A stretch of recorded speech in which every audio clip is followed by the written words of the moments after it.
Hello, yes, welcome to my first vlog. Ang vlog ko ngayon ay kung paano mag-install ng top box bracket ng Fortress 160. Yes, ito po si Fortress. Pangalan niya po, siya po ay si Toothless. Kasi kamukha siya si Toothless. Ayan o. Okay, first kailangan natin dapat may ganito kang tools. Yan, isang set. Then, ito po siya. Ito in-order ko lang to sa Lazada. Ang kanyang top box bracket na napakaganda. Solidong solido. Murang mura lang siya sa Lazada. Actually, ano pa to imported. Galing ibang bansa. So, medyo natagalan. Yan, dito natin siya kakabit. Okay. First dapat mong gawin, unang-una is syempre tatanggalin mo muna to para makuha mo ito kasi nakascrew to sa ilalim. Yan, pagtanggal niyan parang PCX lang din. Pareho siya ng PCX. Actually may dalawang screw lang siya sa loob. Wait, papakita ko. Yan, again, si Fortress nga pala isang remote operated na yung sheet niya. So pwedeng pindutin mo na lang yan. Yan.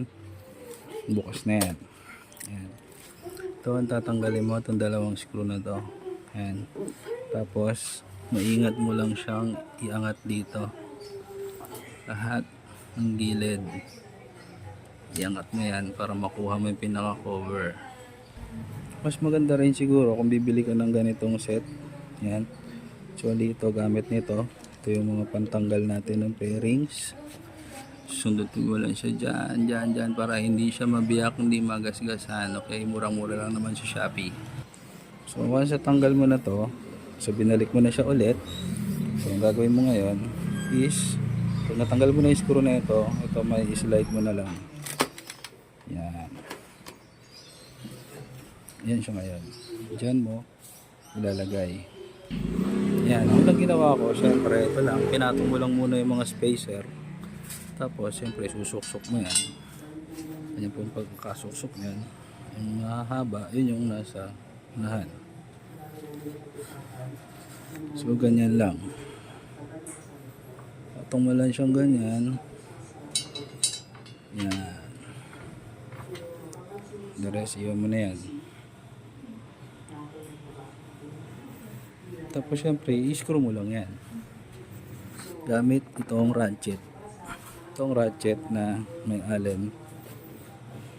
Okay. So start na natin siyang i-screw.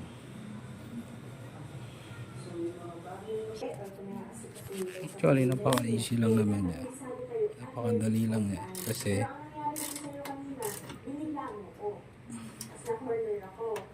saktong-sakto lang lahat ng screw. Ganyan lang siya kadali.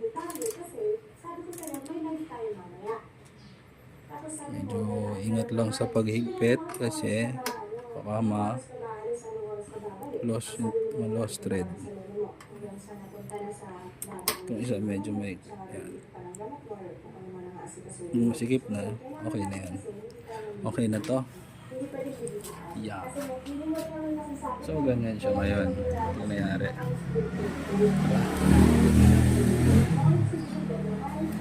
Napakaangas, napakaganda. Oh, hindi masyado mataas, sobrang baba lang. Ayan, napaka-tibay. Ngayon, syempre, alam niyo naman na pagkabit ng mga top box bracket. So, standard lang din. Yun ang din gagawin niyo. Yan. Make sure lang na pantay lagi ang inyong pagkakalagay ng hanger niya. Yan. Kaya pwede nyo rin siyang tignan, upuan kung sasayad ba rito.